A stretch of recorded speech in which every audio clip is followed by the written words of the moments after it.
پورا پورا دن ویسٹ کر کے اپنی عزت آبرو کو داؤ پہ لگا کے ہم اس کو ذریعہ معاش بنا لیتے ہیں، لیکن کہیں پہ اپنے ہاتھ سے محنت کرنے کو معیوب سمجھتے ہیں۔ یہ جو رزق حلال میں چھوٹے بڑے کام کی تمیز رکھ کے ہم لوگوں نے بہت سے حلال ذرائع اپنے لیے خود ہی سے بند کرنی ہیں، یہ نہیں ہونا چاہیے۔ جبکہ ہماری تاریخ کے اندر بہت سے بڑے بڑے نامور ہستیاں، انہوں نے محنت کی، انہوں نے مزدوری تک کی، انہوں نے باغات کے اندر بھی کام کیا، اور وہ رزق حلال لا کے انہوں نے اپنی نہ صرف اہل خانہ کا پیٹ بھرا، بلکہ انہوں نے سخاوت کے اندر بھی اپنا نام بنایا، اور ہم لوگ آج ان سے سخاوت سیکھتے بھی ہیں۔ میں یہاں پر ایک بات عرض کرتا چلوں کہ مولا علی شیر خدا کرم اللہ تعالیٰ وجہ الکریم علم کا باب ہیں۔ آپ چاہتے تو بزنس بھی کرتے، کئی جگہوں پہ آپ نے تجارت کی بھی ہے، لیکن آپ نے اپنی زندگی نبی محترم صلی اللہ تعالیٰ علیہ وآلہ وسلم کے ساتھ ایک قسم کی وقف کر دی ہوئی تھی، یعنی 24/7 جب بھی نبی محترم صلی اللہ تعالیٰ علیہ وآلہ وسلم کو آپ کی ضرورت ہوتی، کیونکہ باہر پوری دنیا سے وفد بھی آیا کرتے تھے، آپ نے جنگی مشاورت بھی مولا علی سے فرمایا کرتے تھے، کوئی نیا اسلام میں آتا تو اکثر آپ مولا علی شیر خدا کرم اللہ تعالیٰ وجہ الکریم ہی کے حوالے کر دیا کرتے تھے۔ تو جب بھی آپ کو اویلیبلٹی چاہیے ہوتی، مقصود ہوتی، تو مولا علی 24 گھنٹے آپ کے لیے حاضر ہوتے ہیں، کیونکہ آپ کے ساتھ ایک تکلف نہیں تھا۔ سرکار علیہ السلام تو آپ ایک تو ہجرت کے بعد آپ نے ان کو بھائی بھی بنایا، وہ آپ کے کزن بھی تھے، بچوں کی طرح آپ کے ساتھ انہوں نے نبی محترم صلی اللہ تعالیٰ علیہ وآلہ وسلم ہی کے گھر میں پرورش بھی کی۔ تو مولا علی بزنس سینس باکمال رکھتے تھے، آپ نے کئی موقعوں پہ تجارت بھی کی، لیکن آپ نے کیونکہ اپنی زندگی وقف کر دی تھی نبی محترم صلی اللہ تعالیٰ علیہ وآلہ وسلم ہی کی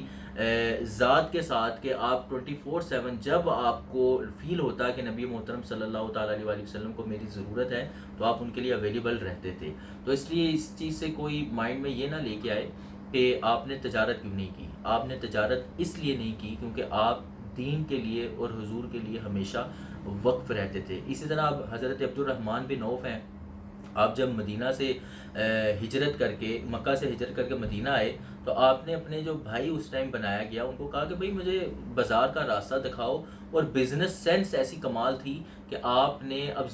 ذرائع ہونے کے ساتھ ساتھ اللہ تعالیٰ نے جو ملکہ دیا ہوتا ہے نا کسی بھی کام کا، اب آپ کو اللہ نے بزنس کرنے کا ملکہ دیا تھا، تو مدینے کے رئیس ترین لوگوں کے اندر آپ شمار کیے جاتے تھے۔ آپ کی جب وفات آئی تو لاکھوں اونٹ لدے ہوئے 10 یا 12 لاکھ دینار جو ہے وہ آپ نے ترکے کے اندر بھی چھوڑا۔ تو یہ اللہ تعالیٰ نے ایک چیز رکھا ہوا ہے رزق حلال، وہ تھوڑا زیادہ ہو سکتا ہے اور کسی کے ساتھ نصیب ہوتا ہے، یعنی اللہ تعالیٰ کسی کو بے حساب بہت زیادہ بھی دے دیتا ہے۔ تو رزق حلال کا دروازہ ہمیشہ کھٹکاتے رہنا چاہیے، تو انشاءاللہ رزق آپ کو ملتا رہے گا۔ لیکن یہ اگر آپ ساتھ اپنے لگا لیں کہ ہم نے اس کے ساتھ جناب وہ ایک ڈائریکٹر لیول سے ہی رزق لینا ہے، تو یہ ضروری نہیں ہے، وہ پھر آپ کا نصیب ہے۔ تو اللہ تعالیٰ سب کے رزق حلال میں آسانی پیدا فرمائے۔ مین جو چیز ہے وہ رزق حلال کے اوپر فخر ہونا چاہیے کہ ہم کسی حرام کی طرف نہیں گئے، اور اس چیز پہ میں اپریشیٹ کرتا ہوں عمر احمد صاحب کو کہ انہوں نے اپنے مشکل وقت میں بھی اللہ کو یاد رکھا، اور اس وقت اگر وہ بریانی سیل کر رہے ہیں، یہ بڑا عزت کا کام ہے، تو اس میں کسی بھی قسم کے آنسو بہا کے، اور جو میڈیا کے اوپر بھی بڑا ایموشنل کچھ ایک بیک گراؤنڈ چلاتے ہیں، بھئی رزق حلال کو ایک پراؤڈلی دکھایا کریں، تاکہ ہر بندے کو اس سے موٹیویشنل ایک انسپریشن ملے اور وہ بھی رزق حلال کی طرف جائے، بجائے اس کے کہ ہمارے نوجوان جو نسل ہے وہ کسی غلط سائٹ پہ نکل جائے۔ اور شاہ صاحب ایک کوسچن اور بھی تھا آپ سے کہ سید قاسم علی شاہ صاحب جو ہیں ان کو ایک بہت عزت کی نگاہ سے دیکھا جاتا ہے۔ شاہ صاحب ان کی کچھ پرسنل تصویریں جو ہیں وہ وائرل ہوئی ہیں، تو سوشل میڈیا پر لوگ بہت تنقید بھی کر رہے ہیں، بہت عجیب قسم کی باتیں کر رہے ہیں، تو آپ اس بارے میں کیا ارشاد فرمائیں گے؟ بسم اللہ الرحمن الرحیم۔ جی، قاسم علی شاہ صاحب جو ہیں وہ اس قوم کے لیے ایک آج کل جو ہے خاص طور پہ جو نوجوان ہیں، نہ صرف پاکستان بلکہ ان کو انڈیا میں بھی سنا جاتا ہے، بنگلہ دیش میں بھی سنا جاتا ہے۔ میں نے دبئی گیا تھا، میں نے وہاں پہ بھی جو ہماری نہ صرف مسلمان کمیونٹی بلکہ وہاں پہ میں نے انڈینز کو بھی ان کی تعریف کرتے ہوئے دیکھا ہے۔ تو انسان جو ہے نا وہ اللہ تبارک و تعالیٰ نے بھی ارشاد فرما دیا کہ غلطیاں انسان سے ہوتی ہیں، تو ایک دم سے اتنی ہائپ کریٹ نہیں کر دینی چاہیے. میں نے تھیسس لکھا تھا ایم فل کے اندر، عصر حاضر میں ذرائع ابلاغ کے اسلامی اقدار پر اثرات. تو اس کے اندر میں نے جو پیمرا کے رولز ہیں اور اسلام کے جو رولز ہیں اس میں کافی میں نے کوشش کیا تھا کہ ان کو آپس میں ہم ملانے کی کوشش کریں، اور کافی حد تک ملے بھی. وہ آپ کو جی سی یونیورسٹی سے اس کی مین لائبریری سے مل بھی جائے گا اگر کوئی دیکھنا چاہے. تو اسلام یہ کہتا ہے کہ بھائی پہلے اس کی بیک گراؤنڈ کو دیکھ لیں کہ آیا واقعہ ہوا کیا. ایک دم سے سب سے پہلے آگے، اور ہمارے سوشل میڈیا پہ جو ایک طوفان بدتمیزی چل چکا ہے کہ ہم بغیر کسی تحقیق کے، بغیر سوچے سمجھے فوراً سے عزتیں اچھالنی شروع کر دیتے ہیں. یہ آخرت میں بہت ہی زیادہ شدید اس کی پکڑ ہے، بہت زیادہ شدید پکڑ ہے. تو ہمیں ایک تو جب ایک بندہ اچھی باتیں کر رہا ہے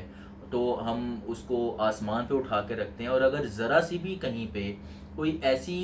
بات نکل آئے جو بظاہر ابھی ہمیں پتہ نہیں ہے وہ واقعی اس طرح کی چیز ہے بھی جو ہم اپنے ذہن کے اندر خیالات بنا کے بیٹھے ہوئے ہیں یا نہیں، اور ہم نے فوراً سے ایک طوفان بدتمیزی اٹھا دیا اور ایک ایسے شخص کو جو کہ سید زادہ بھی ہے اس کی عزت کو پامال کر کے رکھنا شروع کر دیں، یہ بالکل نامناسب اور اخلاق سے گری ہوئی حرکت ہے. تو قاسم علی شاہ صاحب نے خود بھی اس کے اوپر اپنا بیان دے دیا ہے، ہم ان کے بیان کا احترام بھی کرتے ہیں. اور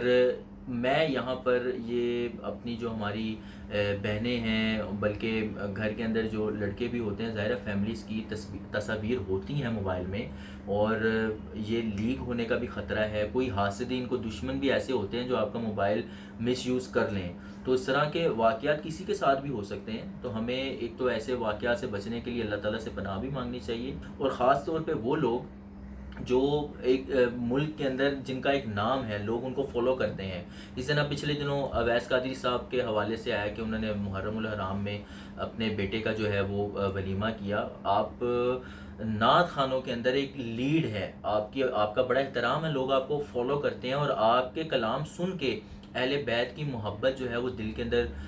پیدا ہوتی ہے. تو ہم آپ کا عزت احترام بہت زیادہ کرتے ہیں. لیکن اگر